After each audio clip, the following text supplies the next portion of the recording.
सत्य युग में स्वर्गलोक पर मुझे तो अभी भी विश्वास नहीं हो रहा कि सिर्फ एक अकेली काली ने हमारे महाप्रलयनकारी सेनापति रक्तबीज को कच्चा चबाते हुए मौत के घाट उतार दिया, जबकि वो लाखों की संख्या में था।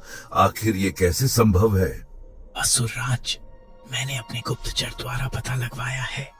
दरअसल काली पार्वती का ही एक गुस्सैल और विकराल रूप है, और ये पार्वती कोई आम स्त्री नहीं बल्कि स्वयं महाशक्ति दुर्गा का ही अवतार है।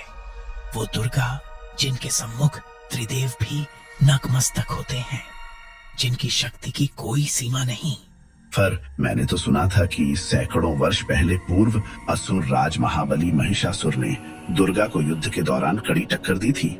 दरअसल महाराज, उस समय दुर्गा पार्वती के शरीर में अवतरित हुई थी। यदि दुर्गा स्वयं महिषासुर से युद्ध करने जाती तो महाबली महिषासुर उनके समक्ष कहीं भी न ठहर पाते। सलाहकार, हमें दुर्गा लीला सुनने में कोई रुचि नहीं, हमें तो सिर्फ पार्वती को पाना है। तुम हमें बस सटीक मार्ग बताओ, बाकी सब हम देख लेंगे।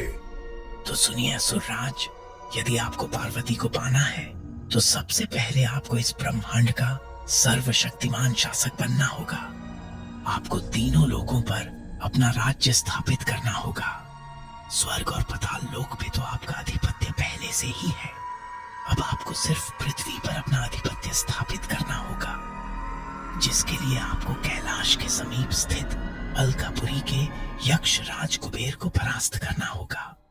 इससे पूरे ब्रह्मांड में एक नया संदेश जाएगा कि अलकापुरी के कैलाश बेहद समीप होते हुए भी वहां महाबली शुंभ और निशुंभ ने अपना आधिपत्य स्थापित कर लिया, और कैलाश पे मौजूद तपस्वी शिव समेत बेघर हो चुके देवता भी कुछ न कर सके। इतना कुछ करने के बावजूद भी हम कुछ नहीं कर पाएंगे भ्राता, क्योंकि हम ब्रह्मदेव के वरदानी शर्त से बंधे हुए हैं।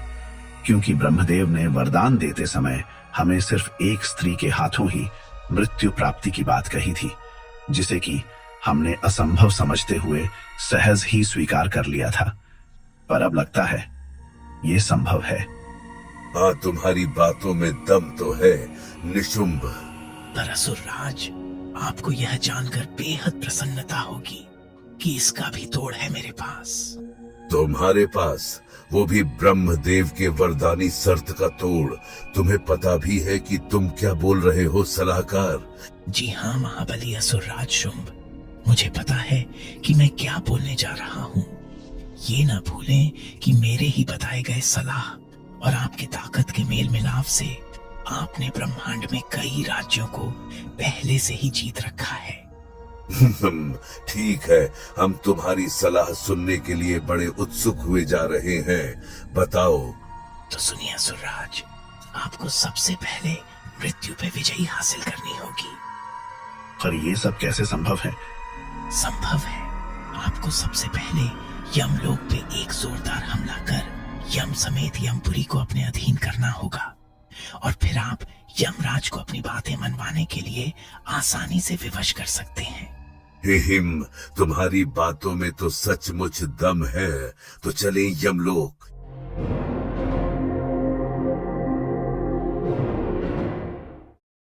स्वर्गलोक से कई लाख योजन दूर यमलोक पर। वैसे प्रभु, हाल के कुछ ही 100 वर्षों में यमलोक आने वाले आत्माओं की संख्या काफी तेजी से बढ़ी है। सब देवी की ही कृपा है। पर अब तो ये कृपा बरसने से रही यमराज।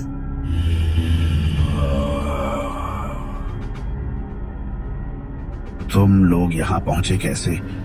तुम लोग तो वही शुंभ और निशुंभ हो ना, जिन्होंने आधे से ज्यादा ब्रह्मांडों में अपना आधिपत्य जमा रखा है।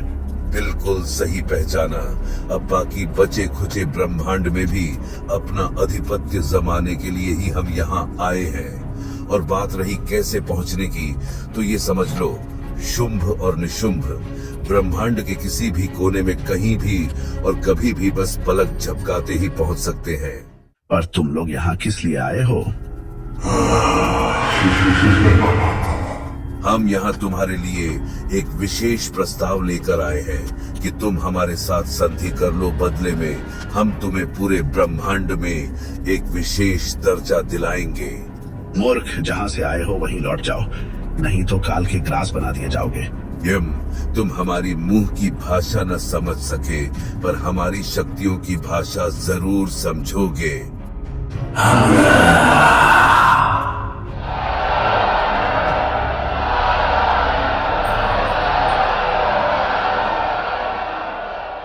हमला कर दो अभी।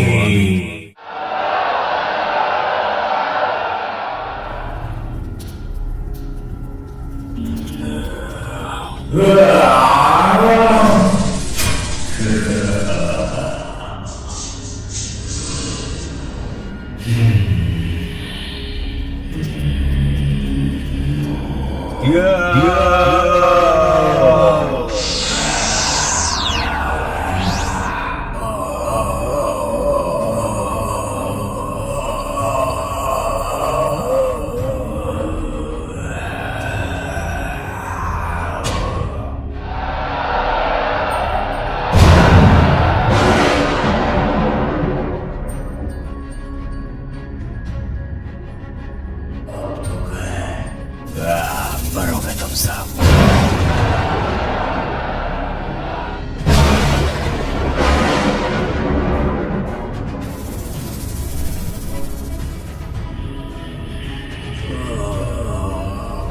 क्यों यम, टूट गई न सारी अकड़। जब तुम्हारे बड़े भाई महाप्रलयनकारी विश्व विजेता हयग्रीव भी बच न पाए तो तुम कब तक बचे रहोगे? बंद कर दो इसे मायावी कारागार में। तो चित्रगुप्त कार्य आरंभ करें। अब आगे की क्या योजना है भ्राता? अब बारी है पृथ्वी की। पृथ्वी में कैलाश के समीप स्थित अलकापुरी। देवताओं का ये दुख हमसे देखा नहीं जा रहा, साथ ही हमें तो अब भी विश्वास नहीं हो रहा कि सदैव ऐश्वर्य में रहने वाले इंद्रदेव समेत सभी देवता अब कैलाशपति के संरक्षण में एक कठोर जीवन जीने को विवश हैं। हमें चाहिए कि आपस में एकत्र होकर अपनी पूरी शक्तियों के साथ उन दो दुष्ट भाइयों शुंभ और निशुंभ पे टूट पड़े और उन्हें स्वर्ग से खदेड़कर बाहर फेंक दें। है दूत, ये संदेश शीघ्र से शीघ्र इंद्रदेव तक पहुंचा दो।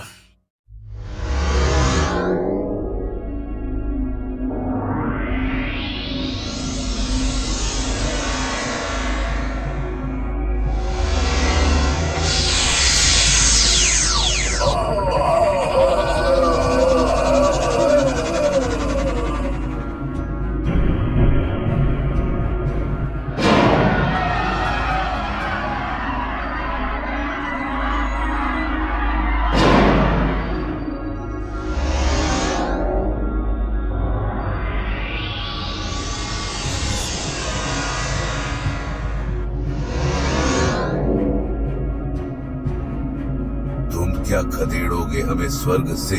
हम तो तुमसे तुम्हारा अलकापुरी भी छीनने आए हैं।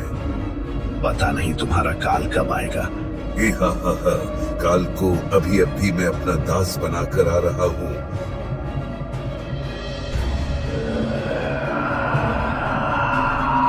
सैनिकों, युद्ध के लिए तैयार हो जाओ।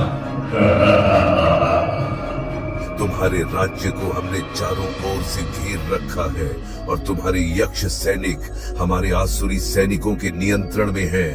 अब हार मानकर खुद को हमें सौंप दो।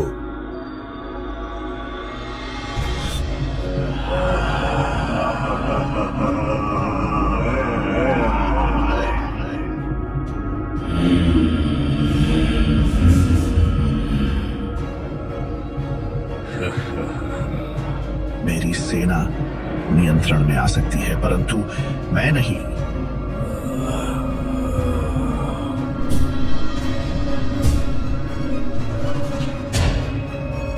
बस अब तुम तो गए कुबेर।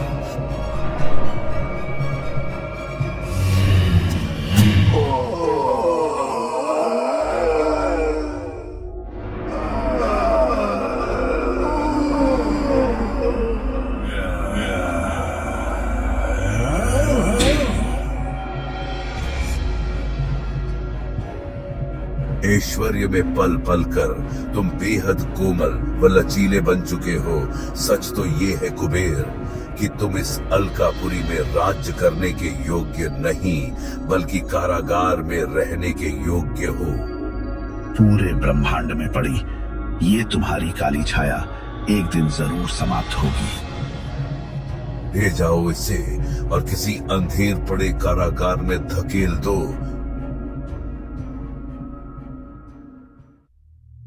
कुछ वर्षों के बाद स्वर्गलोक पर जिनकी ताकत से देवता करते त्राहिमाम त्रिदेव भी मलते रह जाते अपने हाथ, वो हैं त्रिलोक विजेता शुंभ और निशुंभ महान।